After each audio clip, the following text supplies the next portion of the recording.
болады. Таңертең ашқаныңа 100 грамм гельге бір пакетик салып ішесіз. Бұл инфаркт болдыртпайды. Бұл да қан тамырлары. Сонда біз жүрек қан тамырлары жұмысын жақсарту барысында біз көп өнім бермейміз. Согымыз бірінші орында, RG+ береміз, чеснок тимьян және тамаша өніміміз. Мінекей тамаша балықтың майы деп айтамыз. Бірақ балық деген қараңыздаршы, өзенде де, көлде де, қапшағайда да бар жерде болады. Бірақ ол балық емес, суық теңіздегі балықтың майы мен жерорта теңізінің жағасында өсетін зәйтүн майын қосқан. Бұл екі қанықпаған май қышқылы қосылып не істейді біздің ағзамызда? Бұл да қандағы холестериндерді төмендетеді. Өте күшті антиоксидант, бастың ауруы, мигрен. Әсіресе жоғары қан қысымы бар адамдар ештеңе аламын, бәрі комплекс аламайын десең, хотя бы мынаны алыңыз деп айтыңыз. Қан қысымы бар адамдарға өте жақсы көрсетеді. Жүрек қан тамырлары жұмысын жақсартады. Көздегі қан тамырлары, мидың жұмысын жақсартады. Әсіресе жүкті әйелдер ішетін болса, қазір черепное давление деген көбейіп кетті ғой. Жүкті әйелдерге беретін болсаңыздар, балалардың жаңағы черепное давлениесі азаятын болады. Тер аурулары, оның ішінде псориазға жақсы. Аяқтағы варикозный расширение жағдайында ол да қанның қоюланып түйілуінен болатын дүние. Сондықтан варикозный расширениеге де бересіздер. Әсіресе балалардың есте сақтау қабілетін арттыруда басты рөл атқаратын дүниеміз екен. Кальций. Жалпы кальцийдің керек екенін бәріміз білеміз. Бірақ біздің ұғымымыз мынаған ғана келіп тіреледі. Кальций жетіспесе тырнағымыз түсіп, тісіміз түседі дейміз ғой. Ол да дұрыс. Бірақ кальций жетіспесе ол ғана емес екен. Мысалы айтамыз, көзіміз көруіміз нашарлап кетті, это возрастной бірдеңе деп атамыз. Кальций нашарлаған жағдайда да көздің көру қабілеті. Көтере алмай жатыр. Бесплодие. Кальций жетіспеген жағдайда тағы да сперматозоидтар әлсірейді екен. Кальцийдің керек емес жері жоқ екен. Бірақ кальцийді көп жеген жағдайда ол не істейді? Запорға айналдырады. Сонда біздің компаниямыз біздің кальцийге D витамині мен магний оксидін қосқан. Ал енді жаңадан өнім шықты, ноф деген, ол келеді Құдай қаласа ноябрь айында деп айтты. Оның кальцийі, ол вообще керемет. Ол кәдімгі құстың жұмыртқасын сыртын ертіп салған, кәдімгі сыртында қабығынан жасалған. Ол кальцийдің әсері мынадан да 2 есе, 3 есе жақсы әсер етеді екен. Оған да Құдай қаласа қол жеткізерміз. Енді натурмин туралы айтайық. Бұны енді ерекше айтуымыз керек. Натурмин теңіздің түбіндегі небір байлықтар бір күні шөгіндіге айналады. Олар тіршілігін жояды. Сөйтіп сол шөгіндіден алынған бүкіл минералдардың жиынтығы. Жаңағыдай кальций жетіспеген не болады деген айтамыз. Мысалы қараңыз, йод жетіспесе не болады десе, қалқанша бездің жұмысы бұзылып, зоб. Әсіресе жүкті әйелдерге беріңіздер. Өйткені іште пайда болған бала төл қалыптасып шығу үшін өзіне қажетті заттарды кімнен алады? Анадан алады. Әйел адамдардан, ер адамдардан тістеріміз нашар болады. Неге? Именно көп болатын тісте кальцийді бала өзінің сүйегін қалыптастыру үшін алады. Және басқасын алғандықтан біз нашарлайды. Сондықтан мынаны сол екіқабат әйелдерге береміз, бала келіп жүрген әйелдерге береміз. Әсіресе жеке шығарған ашуланшақ адамдарға бұрын бүйтетін еді. Мысалы, бұрын жаяу қатынадық қой, автобуспен мектепке баратса, кейде семьяң бар кешігіп, осы автобустың соңғы есігіне жабысып үлгіріп, ішіне кірсең біреудің аяғын басып кетуің әбден мүмкін ғой. Басып кететін болсаң, анау жер-жеріңе жетіп ұрсатындар болады, бәрі мұндай емес. Ұрысып көзіне қарамайсың ба, ұятсыз бастың деп. Сонда мен ойбай, кешіріңізші деп айтатын едім. Сосын ішіне ойлап тұрам, неге сонша ұрысты, мен әдейі басқан жоқпын ғой деп ішімнен. Қазір енді шіркін-ай, сол жаяу жүретін болсам ғой деймін, қайтадан. Енді қазір мына компания арқасында машинамен алдық қой. Сөйтіп басып кетіп, біреу ұрысса ғой деп тұрам, ұрысса бүйтіп айтар едім. Сізге магний жетіспейді. Forever'дің натурминін алыңыз деп айтар едім деп өзім ойлаймын да.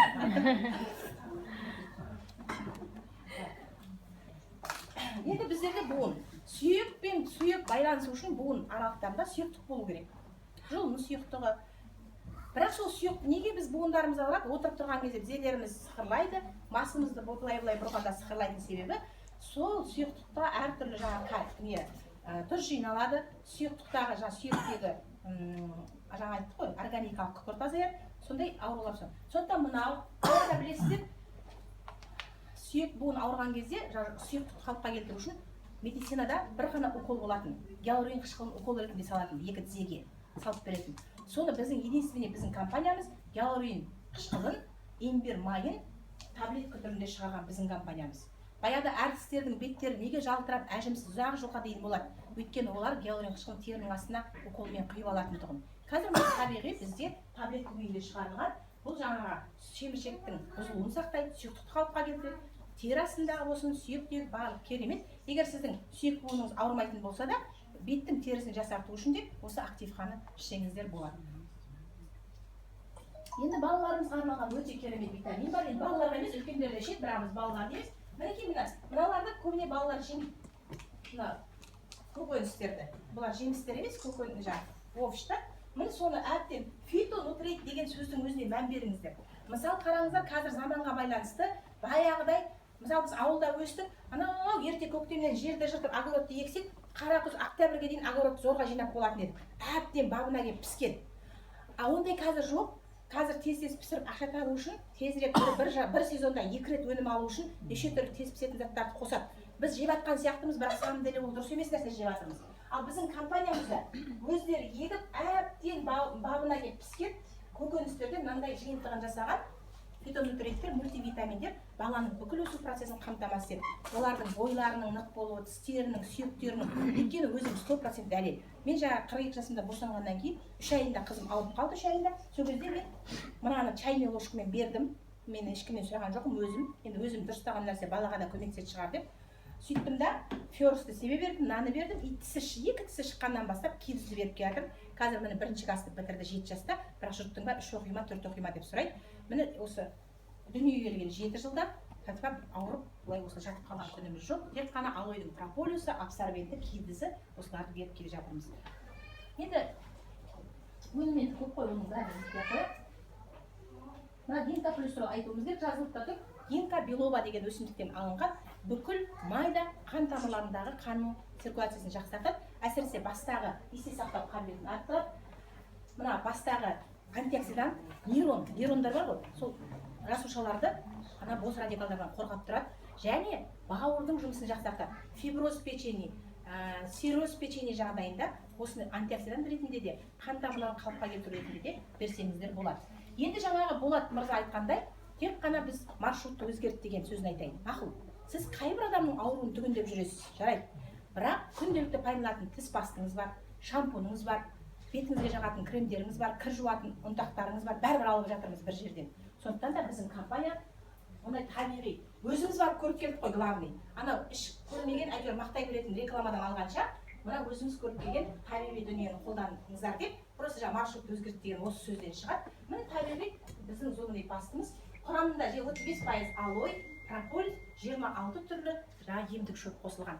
Қызыл еттің қабынуын емдейді, тістің арасындағы тастарын түсіреді, жағымсыз иістерді кетіреді. Әсіресе мына ораза тұтқан адамдар байқадыңыздар ма? Мысалы, бұрында ораза тұттық алойға дейін де, бірақ енді қысыласың, аузынан жағымсыз. Ал мынаумен ана аузын жабатын кезде жуып алсаң, кешке дейін еш шықпайды. Мінекей тамаша содан ақ көруге болады. Енді одан кейін тамаша нәрсе тістің эмаль қабаты. Мысалы, біз алойға дейін алып жүрдік, рекламасыған күшті отбеливающий фтор қосылған деп. Ал фтор именно отбеливать еткен сайын эмаль қабаттар бірден бұзыла бастайды. Ал біздің компанияның зұлымный пастында фтор қосылмаған. Ол сізді ағартпайды, бірден ескертіңіз, өзінің натуральный бұрынғы қалпына келтіретін дүниеміз екен. Енді дезодорант туралы ерекше айту керек. В общем, бұл компанияны білмей тұрып тағы да. Сонымен больницадан соңғы рет жатып шыққаннан кейін маған тағы 6 ай сайын жатып тұру керек, жаңа инвалид алу үшін. Сонымен 6 айда жатуға барсам, жаңа нейрохирургияның отделениенің бастығы айтады, маған нешедесіз деп. Сосын мен айттым, енді 41-демін деп. Онда деді, біз сізді қабылдай алмаймыз отделениеге деп. Неге деп, мен есілдерді мынау мені емдеу ғой, 39-дамын дедім. Өйткені мен 42-мде босанып тұрмын осыны қолдаған. Содан неге десем айтады, жалпы естеріңізде болсын, 40 жас пен 50 жастың аралығында әйелдерде 60 жасқа дейін даже гормондық өзгерістер болады оларда. Ол кез келген жаңа түйірі нелер болады, ісіктер.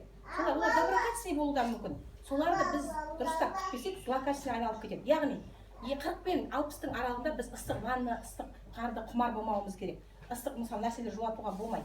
Енді біз сізге не істейміз? Физиолечение жасауымыз керек беліңізге, грязолечение жасауымыз керек. Оның бәрі сізге болмайды. Сондықтан сіз барып бірінші маған УЗИ түсіп келіңіз. Чтоб сіздің жаңағы матка бәрі нормально дегенде. Айтқандай түссем, менде множество узелки дейді, миомаға айналмаған, но миоманың начинающий. Сізді отделениеге қабылдамаймыз дейді. Содан мен неттім. Есілдердің миома туралы ойлап тұрған жоқпын. Енді қайттым, сізге только ЛФК керек деді, лечебный физкультура. Жақсы. Сонымен лечебный физкультураны алатын болдық. Сосын айтты, сіз олай ойламаңыз деп, ертең өзіңіздің участковыңызға барыңыз да, мастопатияға да түсіңіз деді, маммографияға түсіңіз деді. Сонымен осының бәрін орындаған кезде не болды? Маған сол кездегі маммограф онколог айтты. В общем, двухсторонний фиброзный кистозный мастопатия. Мен сізді онкологияға жіберемін. Шошып кеттім, неге? Жоқ, қорықпаңыз, біз просто злокачественный добра анықтау үшін ғана дейді. Қазір барсаңыз деді, өзі алойды білмеймін. Қазір барсаңыз 25-тегі жігіттердің өзі, 18-дегі қыздардың өзі мастопатиядан операция жасатуға, емделуге тұрады дейді. Оның себебі өте көп, бірақ 40% естеріңізде болсын, дезодоранттарды дұрыс қолданбаудан болады екен. Оны маған онколог айтты. Содан мен қазір дезодорантқа қатты көңіл бөлемін. Дезодорант туралы айтқан кезде адамдар біреу көп адам отырады ғой, неше түрлі адам кездеседі өміріңде. Ой, жоқ, керек емес. Біздің қолыңызда есім жоқ, мен дезодорант қолданбаймын дейді. Жақсы. А кейбір адамдар айтады, мен дезодорантты қалай аласыз? Қолданамын дейді. Жақсы, сіз қандай дезодорант аласыз деп сұраймын мен адамдардан. Ол адам айтады, мен рекламадағыны алам, немесе иісіне қарап алам дейді. Енді сіз менің алоидканы алмай-ақ қойсаңыз, алмай-ақ қойыңыз. Бірақ дезодорант алатын кезде мынаған бас назар аударыңыз деймін. Өйткені мен химикпін деймін. Кез келген дезодоранттың составын оқып алыңыз. Ол рекламада болсын, болмасын. Кез келген дезодоранттың составында алюминий порошок, спирт қосылады деп жазылады, бұл ашық жазады. Неге? Өйткені оны қоспаса болмайды. Алюминий порошок қосылған дезодорантты жаққаннан кейін алюминий порошок пора-пораны бітейді. Тері көздері бітеледі, терлемейміз. Ал спирт құрғатады, құп-құрғақ терлемейміз, реклама жасап атамыз. Сонда ол біз табиғи терлеуіміз керек, термен бірге токсин шлактар шығу керек. Енді ол шықпады ғой, қайда барады? Жақын тұрған кеудеге бар, әртүрлі ісіктер пайда болады, кейін ол онкологияға айналып кетуі мүмкін екен. Ал біздің дезодорантымыздың құрамында алюминий порошогы жоқ, спирті жоқ, 44% алоэ мен прополис қана. Біз керісінше айтамыз. Айтып беріңіздер, айтпасам кейбір неше түрлі адамдар болады, айтпай бере салсам, в общем біздің дезодорантымыздың жаққаннан кейін ол алоэ рассасывать етіп поранды ашады, сен ылғалданып терлейсің, бірақ терде иіс болмайды. Егер сіз осыны айтпай беретін болсаңыз, дезодоранттың жаман екен, терлетті деп лақтыратын адамдар көп екен. Сондықтан терлейміз, терде иіс болмайды, өйткені прополис өлтіреді. Зато сіз жаңағы әйел адамдар әсіресе қолтықтан баса кеудені түгел жағып отырыңыздар сағаттың тілімен. Одан кейін аяқтың жазғы жарылуына тазалап жуып барып жағатын болсаңыздар жарылмайды. Саусақтардың арасындағы әртүрлі мынау аяқ киімдерден қытайский болатын иіс қоңысты да алуға. Осының беттегі приштар, сүйелдерге де жағады екен жұрттар енді. Ол практикадағы дүние деп, рас дүние. Енді сабын бәрібір сабын қолданамыз. Мынау 500 миллиграмм бір семьяға бір 9-10 айға анық жетеді. Кішкентай ғана қосасыздар. Құрамында 33% алоэ, негіздік сілтілік көрсеткіші өте төмен болғандықтан, жаңа ғана дүниеге шірітіп келген сәбиді шомылдыратын болсаңыз, оның терісі тез ширайды екен, көзін ашытпайды. Бетіңді 5-6 рет жусаңда құрғатпайды. Ал мынау кейіннен шыққан сабынымыз өте керемет, мынаған ештеңе жетпейді. Бұл алоэға авокадо майы қосылған. Жалпы авокадоның майы неге басқа өсімдіктің емес, авокадоны қосып деген кезде, авокадоның майы біздің адамнан бөлінетін тері майына өте ұқсас болғандықтан, осы авокадоның майын қосқан, ол өлі клеткаларды ауылда бастырып қарады екен. Оны біз зерттеп көрдік. Баняға мен дедім бірдеңе зерттемесем жүре алмаймын. Бізге Айгүл ханым айтып келді, бірінші Түркияға келген ғой. Керемет сабын келді, бірдеңе тамаша. Деді, содан бір кезде бүйтіпті үйіне көршісі келіпті, уже. Сосын айтты, бізде күшті сабын келді десе, тағы реклама жасайын деп жатыр деп. Не надо, Айгүл? Я только что с бани деген ғой жаңа. О, тем более жақсы болды деп, ана баняға барып дайындап келіңіз депті да, үйіндегі раковинаға бүйтіп ыстықтау енді суға қолын ұстап тұрып, алоэ мына сабынмен жуылғаннан кейін бүйтіп есте кір деген шыққан ғой. Ана ұялып қапты. Банядан келдім деген. Сосын қысылмаңыз депті. Бұл кір емес, бұл өлі клетканы алады екен. Авокадо майы өлі клетка. Содан мен действительно парға арнайы барып жасаймын ғой жаңағы. Әбден кірімді кетіріп алып болғаннан кейін ең соңында уже шығам деген кезде мынаумен өліп көпіршіп жуып қайта несең жаңағы шығады. Сонда өлі клетка алынбады да бізде алдында. Мына өлі клетканы жақсы алады. Одан кейін жақында неттік, мына шампунь енді көп адамдардың қалтасы көтермейді ғой шампуньді мысалы. Осыны алып бастарын жуған адамдар бізде өзіміздің чатымыз бар, реклама жасап қуанып жатыр, шашты тамаша қылады екен деп. Сонымен мен де көрейінші осы деп, осы қағилердің алдында ғана 3-4 күн пайдаландым. Осымен ғана жуам. Содан кейін артынан тұтып қалса, біздің кондиционер байлансаңыздар, шаш деген жібектей болады. Және қасымыздағы партнеріміз айтып жатыр, басында күйеуінің жаралар болған екен, сол осымен жуғаннан кейін жаралар кетіп қалды деп. Енді бұрын соңды біз оны басқа предлагать етпеген екен, осы жақын арада осындай қасиеттерін анықтадық. Шампунның 3 түрі бар бізде. Алоэға жажоба қосқан, қазір эфир майы қосылды. Яғни бұл шаштың түсуін тоқтатып, қайсық кетіріп, в общем, енді қасиеті көмектесетін болса, мынау алоэға маточный молочко қосқан. Біреуі шашқа көлем берсе, екіншісі шашты ылғалдандырып тұратын тағы бір түрлері шықты. Ал мынау туралы ерекше айтайын. Бұл кір жол. Мысалы 8 жыл болды енді. Өзім 10 жыл болса да өтірік айтпаймын, 8 жыл бұрын ғана қолдандым. Онда да ұят болып қалды енді. Осы жерде әжептер қонақта ақша тауып жатырмыз деп 200 мыңдай ақша алып жүрген кезіміз Forever'де. А менің группаласым бар да, сокурсникім, ол бай жігіт өзі. Ол бәрін алады. А мен алмағанмын бұны. Құрсын одан да денсаулыққа байланысты шеберейші деп мен алмағанмын ғой. Сен бұл айтады. сен де жүр, мен жүр дейді ау, сен неге мынаны қолданбайсың дейді. Үндемеймін жаңағы. Содан бір күні үйіне барсам, машина жуып жатыр, машинаны. Ойбай, сен машинаға жұмсап жатсың ба, мынаны деймін ғой жаңағы. Сонда таңғалған көзім көрдім, содан бастап қолдандым. Мына тряпкамен жумаймыз ба, машинаны болсын, үйді болсын. Тряпкамыз қап-қара болады ғой басқа нәрселерде. Кірдің бар, тряпкаде қалады. Ал мынаумен любой кірді жуып, машинаны шаңын жусаңыз да, қайтадан ана алойдың несіне батырып алған кезде тряпка аппақ болады ғой, таңғалдым. Содан кейін мен бұны зерттей бастадым. Бұл қалайша деп. Сөйтсек компанияның өзінің зерттегені бар екен, ол мен сізде. Мына компания бізде осы басқа компанияның жуатын есептеген. Сонда мынандай екі бар, интернеттен іздесеңіздер. 4 бұрышты стеклянный легенді екен, тазик. Екеуі алады. Біреуіне басқа компанияның порошогын қояды, кәдімгі порошок, біреуіне мынаны қояды. Әбден көпіршітеді. Аппақ носкиді көрсетті, аппақ носки қап-қара болған көрсетті. Батырып отыр, ана ағарды. Екеуі де ағарды, ана ағармай болды деп айта алмаймыз. Ағарды. Таза қайтадан де суға салды, 4-5 сурет суға салды. Носки аппақ болды екеуі де. Содан кейін светті сөндіріп, ультракүлгін сәуле дегенді білесіздер. Анаған түсірген кезде жаңағы басқа компанияның порошогымен жуған аппақ тканның любой ткан киімде көз болады ғой. Сонда уже көрініп тұр ультракүлгін сәуледе порошоктар көзге тұрып қалған. Оны біз денемізге келген кезде не болады енді? Ал біздікінің арасы ашық, ар жағынан сәуле көрініп тұр. Оқ дедім де, мен осыдан бастап 8 жыл болды, мен осыны қолданып келдім. Естілетін тамаша нәрсе. Мысалы, біздің жидкое мылымызды босағаны болса, соның жартысына осыны қойсаңыздар да, жартысына су құйып қойсаңыздар, Құдай сақтасын, қанша уақытқа ыдыс жууға жетеді. Тағы бір біздің арамызда менің командамнан ешкім жоқ па екен? Мынандай оқиға болды, мен де білмейтін едім. Короче, бір кісінің үсті псориаз екен. Кәдімгі төгіліп тұрған, уже асқынып кеткен, төгіліп, қайзақ сияқты төгіледі ғой олар. Содан кейін әйелі әйтеуір күйеуінің псориаз үшін кірмейтін компаниясы жоқ екен. Ананы алады, мынаны алады. Содан бір күні әйел ана сменнен келіп ұйықтап жатыр. Ана байғұс суға тимейді, сабын тигізбейді екен. Аштап деген мен білмеймін ғой. Содан кейін жаңағы айтыпты, күйеуіне асығып жұмысқа барады. Күйеуі сменнен келіп ұйықтап жатыр екен, оятыр. Ай, мен сенің анау псориазың үшін алоэ вера деген компанияға кірдім. Сабынын әкеп қойдым, сабын күштеп мақтап жатыр деген ғой ол. Ваннада тұрып тұрғасын түстейді ғой жаңағы. Сабын кәдімгі біздің жидкое мылы. Содан кейін ол ұйықтап тұрғаннан кейін ваннаға кірсе, әдемі көк мынау тұр, ұзын бойы. Кішкентай сабын тұр. Енді дәуде болса осы шығар деп ана көкке жабысады ғой. сөйтіп колпачокпен ваннаға құйып жіберіп, айдайды, жатады рахаттанып. Үстін ашытпайды, тамаша қышымайды. Сосын әйелі келсе, бір тамаша зат тауып бердің, жақсы екен. Ойлашы, шынымен жақсы болды ма деп. Ваннаға өзі кірсе, қолданайын деп. Анау ашық тұр, сабын жабып тұр. Ойбай, сен не қолданғансың дейміз ғой, енді білмеген нәрсе. Ой, мынау ой десе, жындысың ба, ол кір жуатын ғой деп. Кір жуатынды білмеймін, бұл менің денеме жақсы болды деп, осымен суға түседі екен. Дейді енді, осылай сіздер сияқты адамдардың естігенім ғой енді.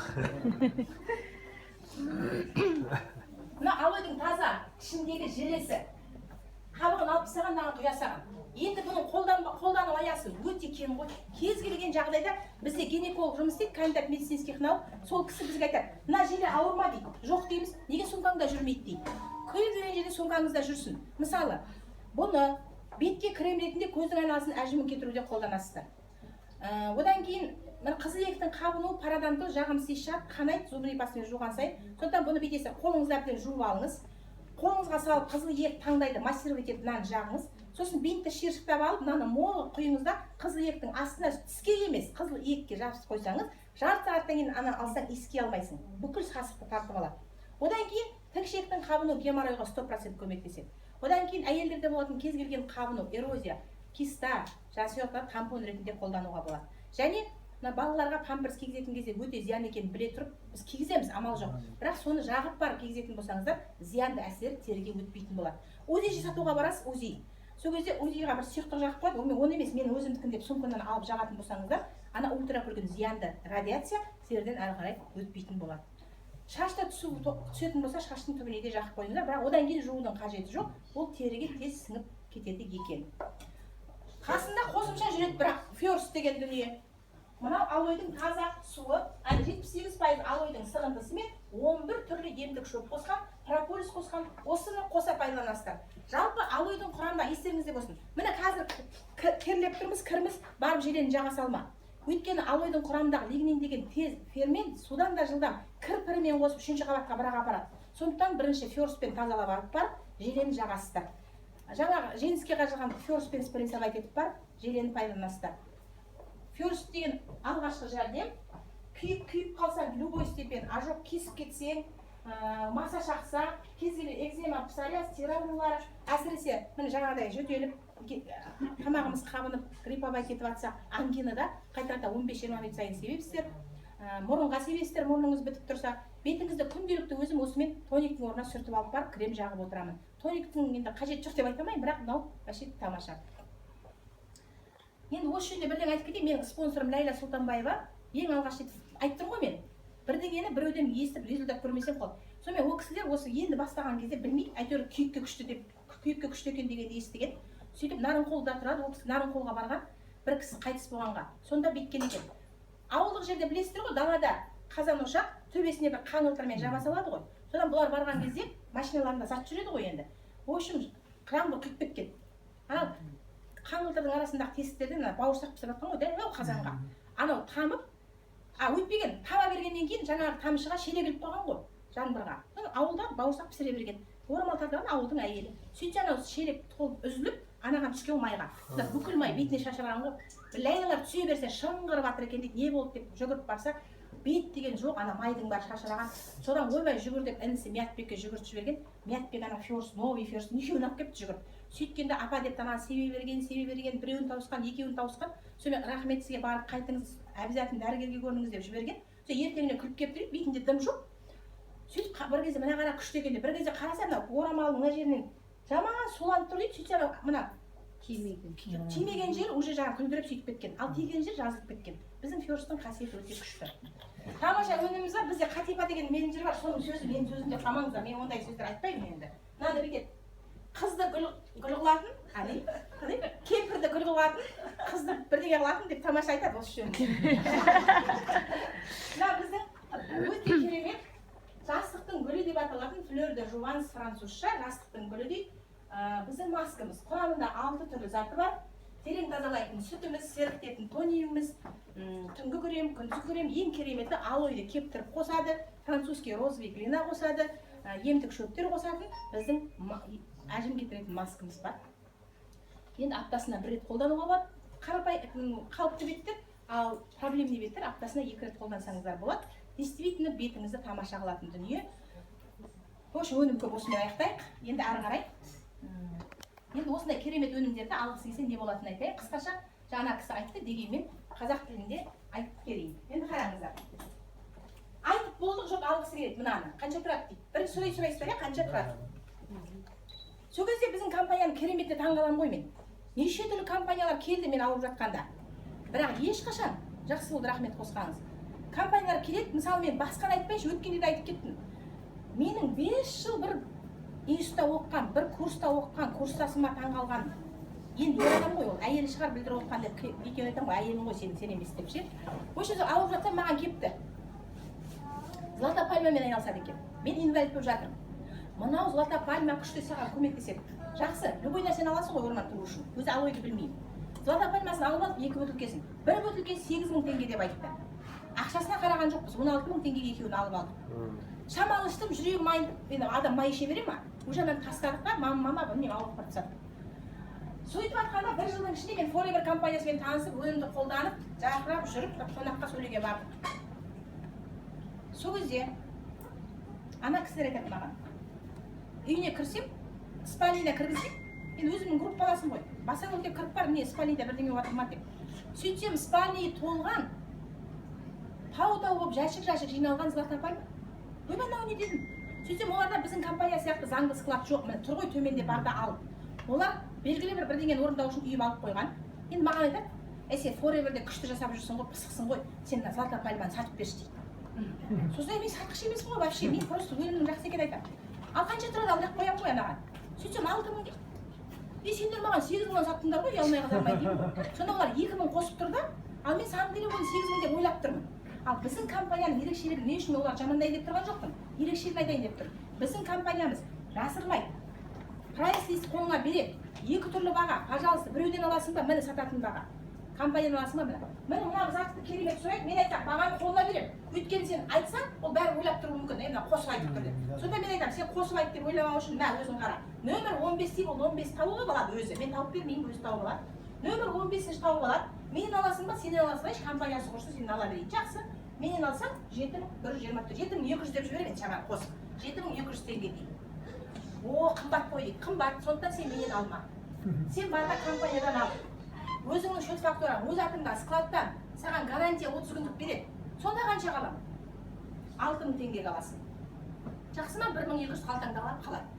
Одан кейін сен өзің білесің, анау арзанға шығып алуға болады дейді. Сонда біздің мақсатымыз не бұл компанияда? Өнімді сату емес. Өнімді қолдан, жақсы екенін айт, және обал-құсқа қымбатқа сатпай, арзан алатын складты көрсет, бітті. Сен сол адамға арзан алатын склад көрсетсең не болатынын енді әрі қарай айтамыз. Міне, ол адамға айтасың, арзан алатын жер қалай алам дейді. Онда сен компаниямен заңды түрде келісімшарт қағазға қол қой. Түкте керек емес, өзіңнің жеке басыңды куәландыратын құжат қана керек. Сөйтіп жазғаннан кейін сіздің алдыңызға қандай мүмкіндік береді? Сіз осы компанияның мәңгілік мүшесісіз. Ешкім басқа компания сияқты 5-6 айдан кейін сен жоқсың деп шығарып тастамайды. Тіркелдің ба, тұра бер. Қашан өзің заявление жазып, мен бұл компаниядан шығамын демейінше, ешкімнің шығаруға құқы жоқ. Екіншіден, бірден арзан бағамен ала бастайсыз. Үшіншіден, жаңағыдай біреуге арзан алатын жерді көрсетіп, ол да бар компанияны алатын болса, компания сізге айлық төлей бастайды. Ең кереметі мынада, маған осы ұнайды. Мінекей 10 жылдың ішінде әжептәуір команда құрдық. Кей кездері Қазақстан бойынша 4-ші орынға дейін көтерілдік. Енді әркім мықтылар келіп жатыр, мықтылар озып жатыр. Көрдің ба? Бізден де мықтылар келіп, мысалы маған 10 жыл болса, 2 жыл кейін кірген жаңа Көшкінбай, Болат Наргизовтардың спонсоры озып кетті бізден. Озсын жастар. Сонда бұл компанияның ол да әділдігі. Яғни бұл жерде бірінші кірген адам үнемі бірінші жүре бермейді екен. Кім мықты, сол озды.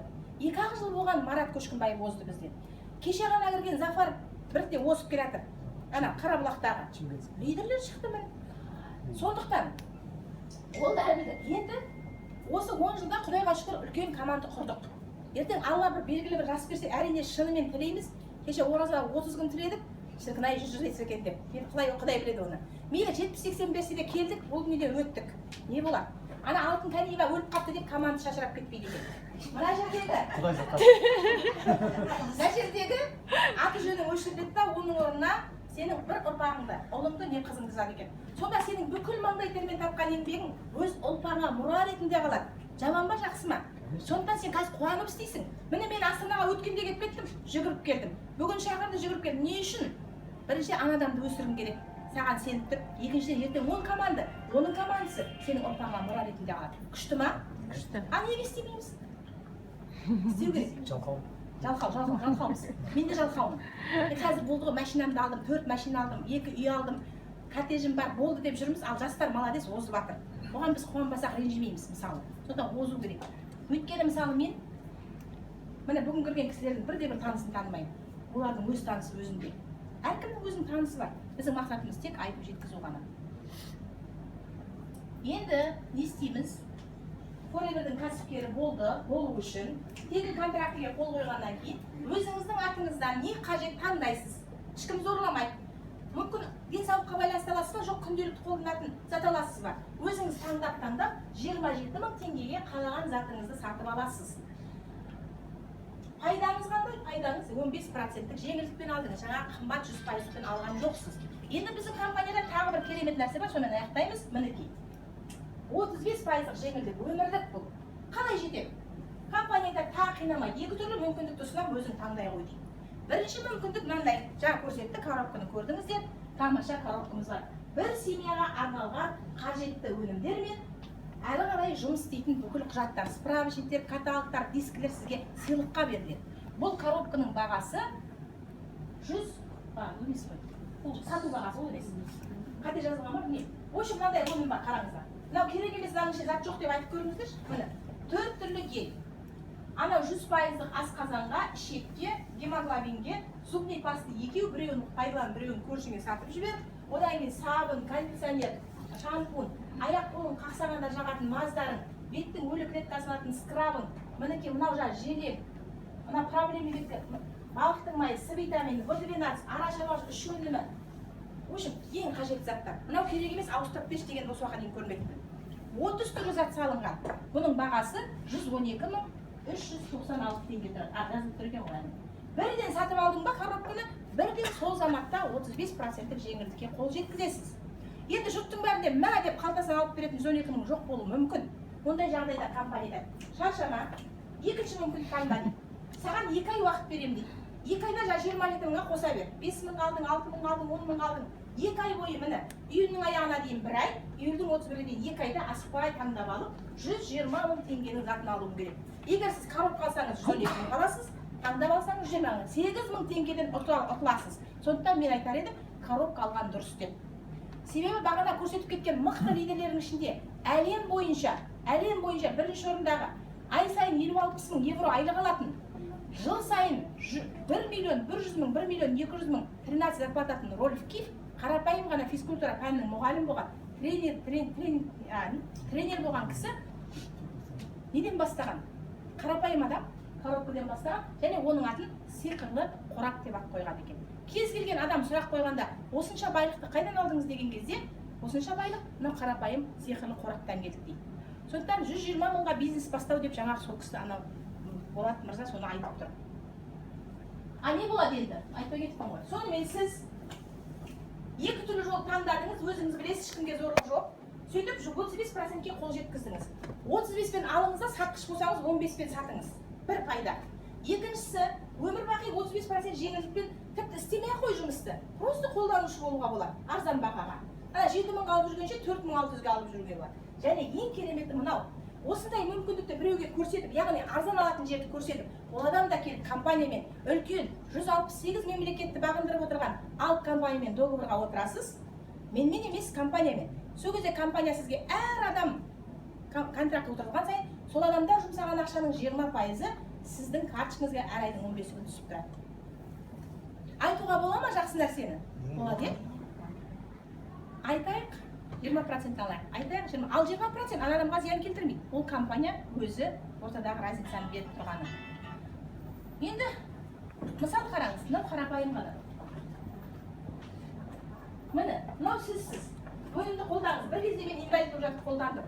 8 ай бойы, 8,5 ай бойы. Сөйтіп айнадағы адамдар ести бастады.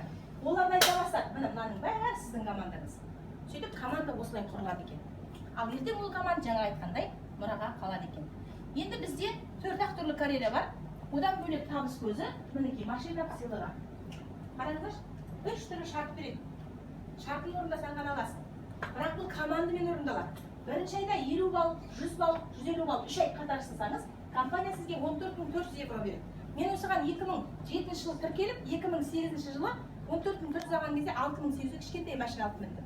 Екінші орындағанда 21.600 алған кезде осы Астанадан үй сатып алып жетпей тұрғанына қосып жібердім. Обязательно оны машиналы міндет емессің. Үшіншісін алғанда қазіргі мініп жүрген машинамды, төртіншісіне былтыр қызыма машина алып бердім. Сонда Қазақстанда қазір енді грубый есеп бойынша 11 жылда 588 адам машиналы болыпты. Примерно есеп, нақты білмеймін, одан да көп болуы мүмкін.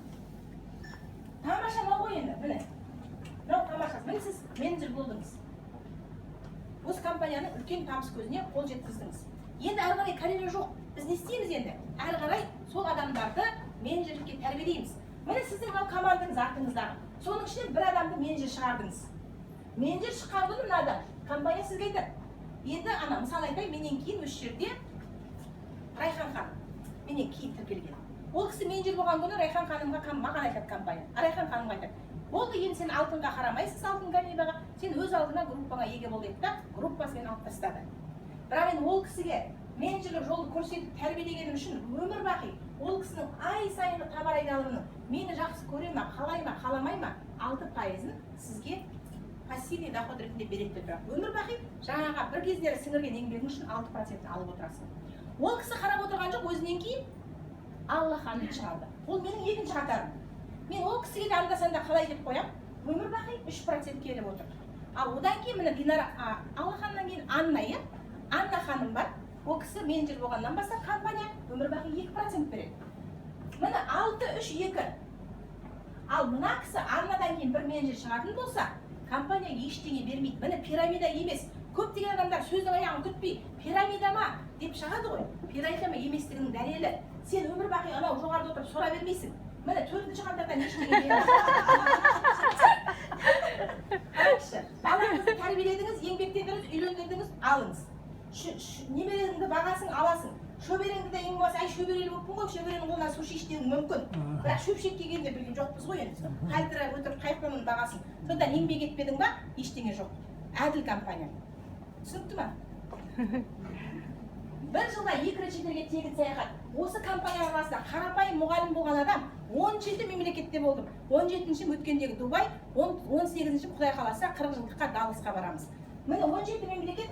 Енді оны бағана Болат мырза айтты, айтпай қояйын. Мына жерде мына Гавайский островта тұрмыз мінекей. Жан жағы.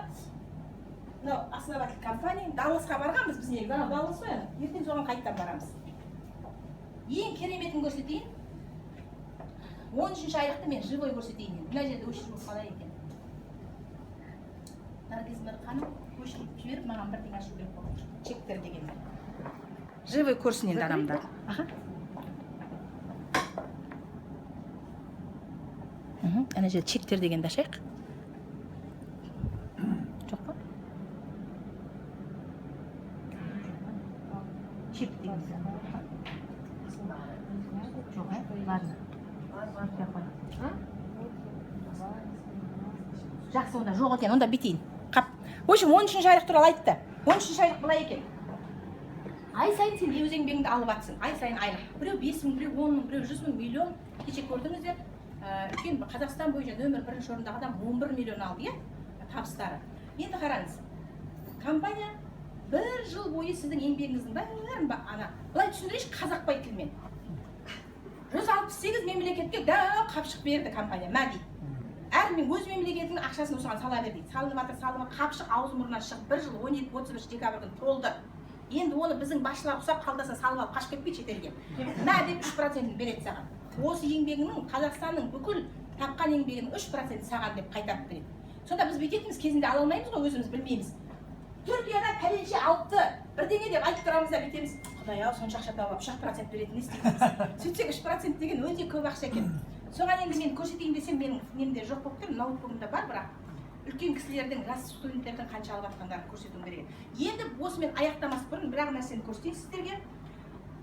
Былтыр бізге Швецияның нөмірі 1-ші Филипп Риттер деген жас жігіт келді. Жап-жас, бірақ даймонд менеджер. Сол кісі келген кезде компания маған айтты, сіз сафпер ретінде реч айтыңыз деді. Сол кезде сіздің өміріңіз жайлы 2,5 минут дейді ғой жарына, 2,5 минуттық фильм видеоролик. Сосын мен айтамын ғой, әйел емессіз ба? Құдай 17 мемлекет 2,5 минутқа қалай сыйып ба? Нұрлыбек 5 минутқа салайықшы деймін ғой. Нұрлыбек біздің өте тәртіпті адам. Жоқ, 2,5 минут деп айтып, 2 минут 3 секунд мына менің өмірім жайлы фильм. Соған куә болыңыздар. Свет сөндіріп жібересіз ба?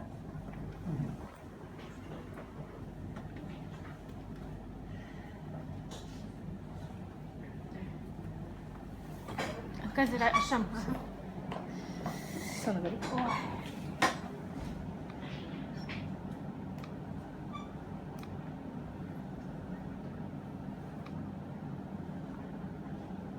From the sky to the sea to the air that we breathe, from the